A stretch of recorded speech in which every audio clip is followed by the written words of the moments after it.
사랑하신다. 하나님께서 우리를 회복하시리라 하는 제목으로 말씀을 함께 나눌 때에 은혜의 시간 되시기를 주의 이름으로 축원합니다.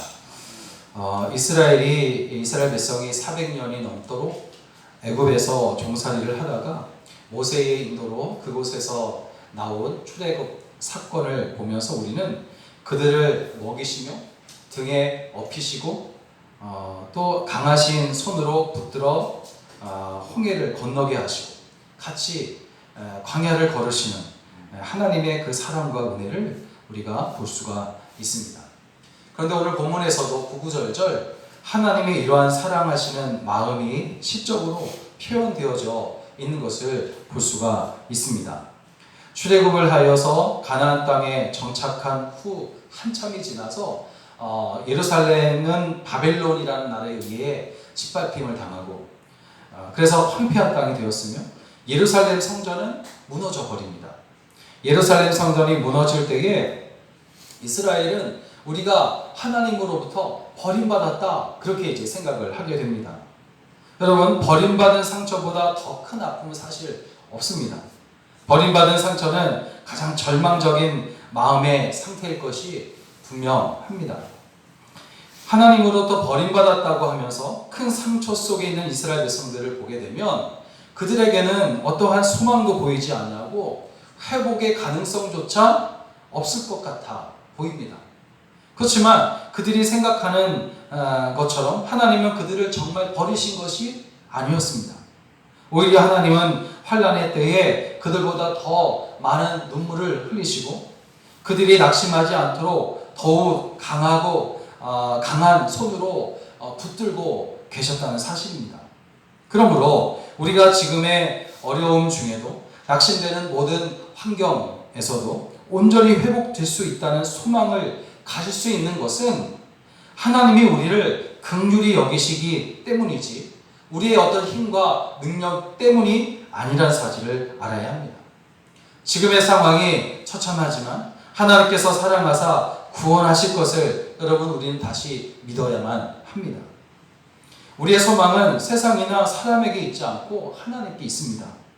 망가질 대로 망가진 이스라엘을 향한 회복의 메시지 속에서 우리는 하나님의 눈물이 또 하나님의 열심이 이 땅에 세우신 교회들과 같이 걷고 계시며 결국에는 회복시키실 것이고 상처 입은 사람들을 치유하실 것을 볼 수 있어야 합니다. 그러면 하나님은 어떻게 버림받았다고 생각하며 큰 낙심 중에 있는 자기 백성을 회복시키시고 또 우리를 회복시키십니까? 두 가지로 나눠서 말씀을 함께 나누려 하는데 첫째로 새 이름을 불러주십니다. 여러분, 새 이름으로 부르신다는 것은 곧 우리를 회복시키신다는 것을 의미합니다. 오늘 본문을 보니까 하나님께서 그들을 회복시키시는데 회복의 시작은 버림받은 자와 같았던 사람을 이제 하나님의 깊은 사랑으로 부르시는 것으로 시작되고 있는 것을 볼 수가 있어요. 그리고 하나님은 부르신 그들에게 새로운 이름을 지어주시는데 2절을 보니까 너는 여호와의 입으로 정하실 새 이름으로 일컬음이 될 것이며 라고 말씀합니다. 바벨론의 포로가 된 백성은 이스라엘이라는 이름을 잊고 살았습니다. 이름 대신 숫자 취급을 받았을 것이고 물건 취급을 받았을 것이에요. 이렇게 버림받은 자는 이름이 없어요. 자신의 이름이 불려지는 곳이 없습니다. 혹 이름이 있다 해도 아는 사람도 없고 불러주는 사람도 없습니다. 여러분, 이름은 보통 그 사람이 누구인지를 알려주잖아요. 또 부모의 기대와 사랑이 또 그 이름 안에 담겨 있어요. 그런데 이제 새 이름을 지어주시겠다고 주님은 말씀합니다. 때문에 새 이름을 가지는 것 자체가 바로 회복입니다. 이제 새 인생을 새롭게 시작해보자. 옛 삶은 잊어버려라. 이제 새롭게 나와 함께 출발하자라는 하나님의 메시지가 이 새 이름 속에 있다는 것입니다. 성경에는 하나님으로부터 새 이름을 받은 사람들이 많이 나오잖아요. 아브라함이 아브라함이 되었고 사레가 사라가 되었어요. 야곱이 이스라엘이 되었습니다. 베드로도 이름이 바뀐 이름이에요. 사울도 바울이 되었습니다. 그것은 새로운 변화였어요. 4절을 보니까 다시는 너를 버림받은 자라 부르지 아니하며 다시는 내 땅을 황무지라 부르지 아니하고 오직 너를 헵시바라 하며 내 땅을 뷸라라 하리니 이는 여호와께서 너를 기뻐하실 것이며 내 땅이 결혼한 것처럼 될 것이라. 전에는 버림받은 자와 같았지만 이제는 뷸라, 헵시바. 뷸라라는 말은 결혼한 여자라는 것을 말하는데 이제는 혼자도 아니고 버림받은 자도 아니에요. 보호해주는 사람이 있다는 겁니다. 보호해줄 이가 있다는 것이에요. 하나님이 이스라엘 백성을 특별한 관계로 이렇게 초대하십니다. 새로운 이름을 지어주신 다음에 신부로 맞아들이는데 헵시바라는 이름이 또 나옵니다. 이 헵시바라는 이름은 나의 기쁨이 그녀에게 있다. 그녀는 나의 기쁨이다. 그런 말입니다. 그러니까 헵시바와 뷸라라는 이 생소한 이름은 하나님과 이스라엘의 관계를 신랑과 신부의 관계로 비유한 그런 이름이란 말이죠. 하나님께서 자기 백성을 깊은 사랑으로 부르시면서 새 이름을 그들에게 주셨습니다. 그것은 바벨론의 포로로 이름을 잃은 채 고아처럼 살았던 사람들에게 있어서는 상상할 수 없는 일이 그들에게 벌어진 것입니다. 전에는 주인과 종의 관계로 불려졌었지만 이제는 하나님은 신랑이 되시고 백성은 신부가 되는 겁니다. 이렇게 신랑과 신부의 관계로 비유한다는 것은 회복 그 이상의 의미가 있어요. 여러분, 지금 우리가 받고 있는 상처와 아픔이 아무리 크다 해도 염려하지 않기를 바랍니다.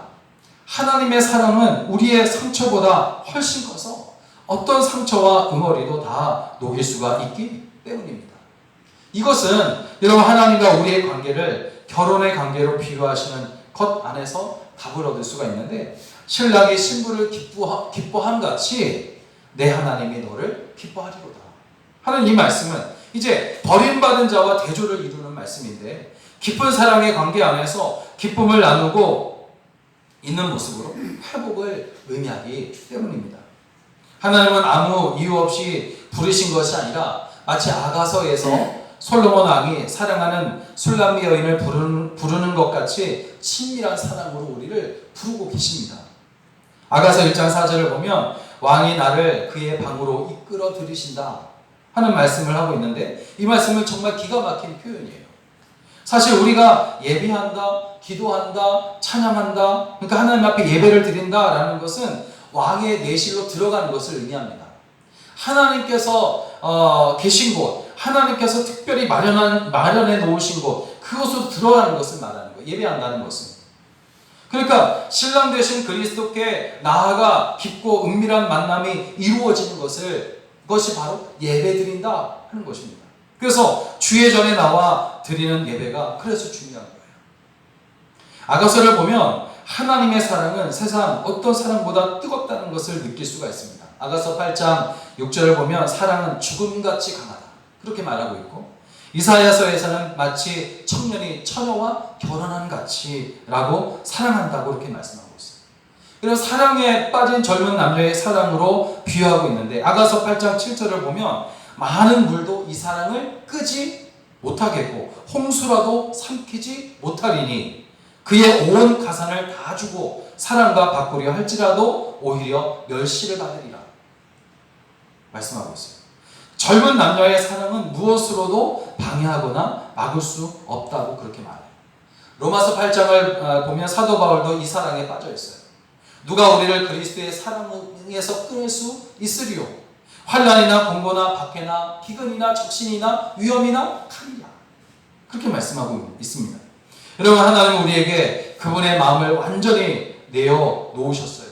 하나님은 정말 이미 구원의 의지를 우리에게 강하게 드러내셨고 뜨거운 감정까지 숨기지 않으셨습니다. 이제 그 사랑에 대한 우리의 반응만이 남아있어요. 사실 이때에 이런 하나님의 사랑에 대해 우리가 정말 더 뜨겁게 반응을 보여야 할 때임에도 불구하고 그렇지 못하는 모습이 너무나 많습니다. 우리에게 주어진 새 이름은 그리스도의 신부들, 즉 뷸라입니다. 우리는 그리스도와 결혼한 신부들이라는 거죠. 이제 그 누구도 내게 상처를 주거나 위협할 수 없어요. 왜냐하면 나를 보호하는 이가 있기 때문에. 버림받을 것에 대한 두려움도 가질 필요 없어요. 왜냐하면 나를 끝까지 붙잡고 놓지 않으실 분이 있기 때문에. 그러므로 이러한 때에 하나님의 이러한 사랑을 우리가 더욱 확실하게 믿으며 하나님과 더욱 깊은 사랑을 나누게 되시기를 주의 이름으로 간절히 축원합니다. 두 번째는 이제 특별한 사랑으로 우리를 배우하시는 거예요. 특별한 사랑으로. 3절을 보니까 너는 또 여호와의 손에 아름다운 관, 내 하나님의 손에 왕관이 될 것이라, 이렇게 말씀합니다. 이스라엘 백성은 스스로 하나님께 버림받았다고 생각했고 그렇게 버림받은 자로 70년 동안 바벨론 포로로 있었단 말이죠. 그런데 그들에게 상상할 수 없는 일이 벌어지는 겁니다. 지금까지 이스라엘은 바벨론의 포로로 그들의 노예로 길거리에서 차이는 그런 돌멩이처럼 그렇게 비참하게 살아왔습니다.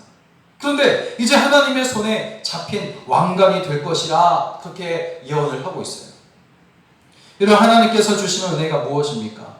하나님의 손의 왕관, 하나님의 손에 있는 왕관이라는 이 표현은 정말 아주 존귀한 존재가 되었다는 것을 의미합니다. 하나님의 손만 해도 황홀한데, 우리가 하나님의 손에 들려진 것만 해도 정말 엄청난 은혜고 황홀한 일인데, 그 손 안에 있는 왕관이라는 것은 아주 특별한 존재가 되었다는 것이고 하나님의 특별한 사랑을 받게 되었다는 것을 의미하는 겁니다. 하나님은 우리에게 너는 나에게 특별한 존재다, 너는 나에게 아주 특별하다, 그렇게 말씀하세요. 그러고 보면 성경은 우리에 대한 하나님의 이러한 특별한 사랑 이야기들로 가득한 것을 볼 수가 있어요. 그리고 그 특별한 사랑이 십자가에서 절정을 이루고 있습니다. 자기 아들을 아끼지 아니하시고 우리를 사랑한 사건이 바로 십자가 사건입니다. 너를 사랑하기에 결국 내 아들을 갈보리 언덕 위에 높이 매달았다. 내가 아들을 포기할 수밖에 없을 만큼 너는 내게 너무나 특별하기 때문이다 라고 하신 사건이 바로 십자가 사건입니다. 오늘 십자가의 사랑을 경험한 사람은 하나님의 특별한 사랑을 경험했기 때문에 특별한 삶을 살게 됩니다. 그리고 그 특별한 사랑의 경험이 우리를 존귀한 존재로 만드는 것입니다. 지금 이때에 우리에게 특별한 삶이란 무엇일까요? 지금 이 어려운 시기에 그리스도인으로서 특별한 삶을 살아가야 되는데 그 특별한 삶이라는 것이 과연 무엇일까? 한번 생각해 보십시오. 보통의 사람들은 어려움을 당하면 욕하고 분노하고 화내고 걱정하고 염려합니다. 그것은 특별하지 않아요. 그러나 특별한 사람이라면, 그리스도인으로서 하나님의 십자가의 사랑을 경험한 특별한 사람이라면 더욱 어려움이 있을수록, 아픔이 있을수록 하나님을 더욱 높게 크게 찬양하고 주의 이름으로 사랑하고 또 온유하게 되어지고 주님께 더욱 가까이 나가는 삶을 살아가야 되지 않을까. 그것이 바로 지금 이 시대에 그리스도인, 특별한 사람인 그리스도인들이 살아야 할 특별한 삶의 모습인 줄로 믿습니다. 그러면서 내 안에 있던 모든 아프고 힘들게 했던 것들이 사라지는 것을, 그런 특별한 삶을 살면서 우리는 경험하게 될 것입니다. 우리를 향한 하나님의 사랑은 특별해서 그 사랑은 나를 주인공으로 만들어요. 하나님은 모든 사람에게 은혜를 베푸시지만 하나님은 여러 사람들 가운데 한 사람으로 그렇게 나를 대하시지는 않으십니다. 하나님으로부터 우리 각 사람은 천하보다 귀한 한 사람으로 특별한 존재인 줄로 믿으시길 바랍니다. 이사야 43장 1절을 보면 하나님께서 우리를 어떻게 생각하는지를 알 수 있는 말씀이 나옵니다. 너는 두려워하지 말라. 내가 너를 구속하여 불렀고 내가 너를 지명하여 불렀느니 너는 내 것이라 말씀하셨어요. 하나님은 너는 내 손에 아름다운 왕관이라고 말씀하십니다. 너는 참으로 내게 매력적인 존재다. 너는 내게 아주 특별한 존재다 라고 말씀하세요. 하나님은 우리를 이렇게 매력적인 존재로 부르셨고 매력적인 존재로 만드신 줄로 믿습니다. 부모가 자녀에게 들려줘야 할 메시지도 같아요. 너는 하나님의 특별한 존재다. 너는 우리 집의 보물이다. 부모는 어떤 경우라도 자녀에게 하찮은 존재라는 표현을 해서는 안 될 겁니다. 아내에게도 마찬가지, 남편에게도 마찬가지예요. 특별한 여인으로, 특별한 남편으로 그렇게 표현을 해야 됩니다. 공동체 안에서도 만나는 모든 사람을 하나님이 존귀하게 여기시는 한 사람으로, 정말 특별한 존재로 바라보아야 된다는 거죠. 내 하나님의 손에 왕관이 될 것이다. 이 최고의 표현입니다. 이 외에도 오늘 1절과 2절을 보니까 빛이 나오고 영광, 헛불이라는 단어로 이제 하나님은 회복에 대해서 아주 자신 있게 우리에게 말씀하시고 계십니다. 그리고 5절에서 마치 청년이 처녀와 결혼함 같이 내 아들들이 너를 취하겠고 신랑이 신부를 기뻐함 같이 내 하나님이 너를 기뻐하시리라. 하나님의 기쁨이 신랑이 신부를 기뻐함 같다라고 말씀하세요. 우리는 하나님의 기쁨이 있는 곳으로 초대받았습니다. 신랑은 기쁜데 신부는 그렇지 않다면 그것은 말도 안 되는 상황이 거기에 벌어진 것이에요. 신랑이 기쁨 안으로 들어가 함께 기쁨을 누리는 것이 바로 구원입니다. 요한복음 15장 11절에 보니까 내가 이것을 너희에게 이름은 내 기쁨이 너희 안에 있어 너희 기쁨을 충만하게 하려 함이라 했습니다. 여러분, 우리는 하나님께서 여신 잔칫집의 주인공이에요. 신부이기 때문에. 신부로서 사랑을 받고 있음을 믿는다면 이제 그 사랑이 필요한 사람에게도 우리가 나누어줘야 할 책임이 있습니다. 그래서 하나님의 사랑이 그리스도의 신부된 우리 모든 성도들과 또 신실한 교회를 통해서 모든 환난을 이겨내고 더 풍성하게 열매를 맺기를 원합니다. 사랑하는 여러분, 이 세상에 여러 종류의 사랑이 있다 할지라도 우리와 하나님의 사랑을 흉내낼 뿐입니다. 우리를 향하신 하나님의 사랑을 흉내낼 뿐이란 말이죠. 여러분, 진짜 사랑은 하나님과의 사랑입니다. 그런 까닭에 그 사랑을 경험하지 못하는 것은 우리에게 비극일 수밖에 없어요. 아마도 지금 하나님은 나의 사랑이 권태기에 빠진 사랑이 되어버린 것을 보시고는 첫사랑을 회복시키시려고 우리에게 고난을 주시는지도 모르겠습니다. 그러므로 지금 우리는 더욱 하나님의 사랑 안으로 깊이 들어가서 그 사랑을 맛보고 누리고 그 사랑 안에서 기쁨을 얻음으로 회복의 은혜를 경험해야 할 때입니다. 새 이름을 주셔서 나를 존귀하게 하시며 너는 내 손의 왕관이라고 말씀하시는 하나님의 이러한 놀라운 사랑에 기뻐하게 되시기를 주의 이름으로 간절히 축원합니다. 기도하겠습니다. 사랑의 주 하나님,